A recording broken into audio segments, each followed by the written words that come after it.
Após o Pentágono receber diretivas presidenciais e iniciar planos militares para opções diretas contra a ilha cubana, muitos se questionam qual a real capacidade militar de Cuba para repelir ou resistir a uma hipotética ofensiva americana. Surgiram alguns comentários de dúvidas e curiosidades sobre o poderio militar cubano em nosso último vídeo sobre a situação de Cuba. Então resolvemos analisar a real situação do país. Cuba é um país que passou 60 anos esperando por uma invasão que nunca aconteceu. Uma ilha que transformou a paranoia em doutrina. Nos manuais oficiais e militares, tudo é épico, resistência e bandeiras tremulando ao vento. Mas o que se observa é uma realidade muito peculiar. É como um ponteiro parado no tempo. Os primeiros relatos de jornalistas que registraram os principais equipamentos militares do exército cubano é de que não é um exército, mas um milagre de engenharia improvisada pela precária condição dos equipamentos da era soviética. Houve um tempo em que Havana, capital cubana, desfilava com orgulho pelo cenário mundial. Na década de 1980, os pilotos cubanos dominavam os céus da África, por exemplo, e seus tanques abalavam o equilíbrio de poder de Angola à Etiópia. Hoje o cenário é outro. Os MiG-29, que outrora integraram a força aérea mais poderosa da América Latina, estão parados há anos. Os caças soviéticos MiG-23 se tornaram doadores de peças para que um helicóptero do tipo Mi-8 ou Mi-17 consiga decolar. Restam apenas 20 aeronaves operacionais, helicópteros, alguns treinadores L-39 para cadetes e os sempre presentes aviões de transporte Antonov. Neste ano, Cuba tem praticamente uma força aérea sem asas. Seus pilotos, que já estiveram entre os melhores do mundo, agora só podem voar em simuladores ou em sonhos.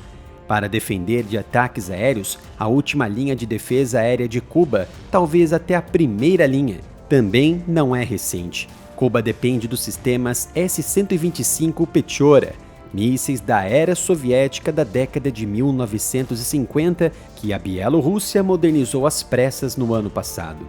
Existem cerca de 144 lançadores que, em teoria, podem atingir aeronaves, navios ou alvos terrestres. Além desses sistemas de artilharia soviéticos, porém reformados, o restante consiste em artilharia antiaérea tradicional e mísseis portáteis que dependem mais da visão do soldado do que da tecnologia em si, com radares ou sensores.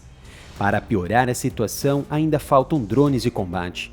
Em uma era de guerra em enxame e satélites, a ilha ainda opera com sistemas de baixa tecnologia e recebe dados de inteligência avançados de fontes externas, como China e Rússia. No mar, o cenário espelha de perto o domínio aéreo obsoleto.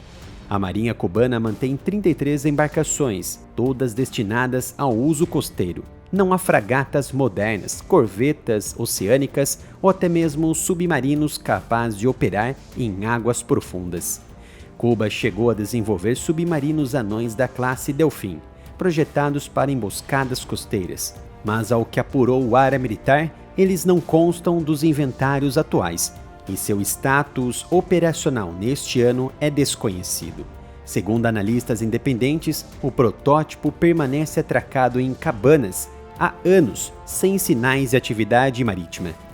Em terra, a situação não melhora muito, embora pelo menos haja alguma quantidade significativa que poderia amparar uma resistência invasiva externa. Cuba possui mais de 300 tanques T-54, T-55 e T-62, além de mais de 1.200 veículos blindados leves e de transporte. É essencialmente um museu soviético sobre rodas que seria sucata em quase qualquer outro lugar do mundo, ou, se for no caso da Rússia, utilizados primeiramente para combate direto na Ucrânia. Mas em Cuba, forma a espinha dorsal da defesa nacional. Os mecânicos cubanos os mantêm funcionando com peças reaproveitadas. De acordo com os últimos relatos, os T-62M, que ainda se movem, têm mais camadas de solda do que de tinta original, mas ainda podem disparar quando necessário. Outra característica definitiva das Forças Armadas cubanas é a hibridização. Como não podem comprar armas novas, eles as inventam.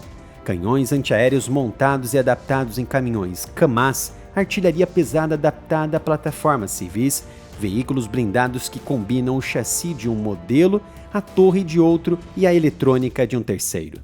Os técnicos cubanos conseguem transformar um BTR-60 em uma máquina adaptada e fazê-la funcionar, mesmo na precariedade. Não importa se a blindagem é de 1968, a ótica de 1972 e o rádio de 1988. O que importa é que funcione. Em teoria, o trunfo do regime é sua força humana. Os últimos exercícios Bastion 2024 e Bastion 2025 atualizaram os planos de defesa, testaram estruturas de comando descentralizadas e treinaram milhares de milicianos em condições realistas de ameaça. As Forças Armadas reais mantêm cerca de 50 mil soldados ativos, aproximadamente 39 mil reservistas e quase 90 mil paramilitares, incluindo tropas territoriais e comitês de defesa. Não é um exército massivo, mas é numeroso. A doutrina oficial conhecida como a Guerra de Todo o Povo é simples.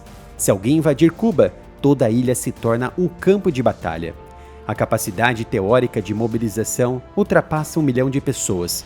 Alimentar, deslocar e sustentar esse número é uma questão completamente diferente. O problema é que a crise interna pode tornar esse plano ainda mais impossível em combate hipotético contra ofensivas americanas. Colapsos elétricos acontecendo desde o ano passado, problemas com recursos energéticos não apenas deixaram as casas às escuras e uma economia colapsada. Eles interromperam treinamentos, prejudicaram as comunicações militares e deixaram unidades mecanizadas literalmente imobilizadas. Também lançaram sérias dúvidas sobre o moral de uma população que tem pouco a se defender. De forma geral, a própria ideologia cubana marxista impediu o progresso do poderio militar, tornando-o obsoleto frente ao cenário internacional e facilmente penetrável por potências externas como aos Estados Unidos. É sempre uma honra em trazer análises e conteúdos exclusivos para vocês. Por isso eu peço seu apoio de duas maneiras. É muito simples, comprando nossas camisetas pelo site reserva.inc/área militar ou doar qualquer valor para a chave Pix, canal areamilitaroff@gmail.com.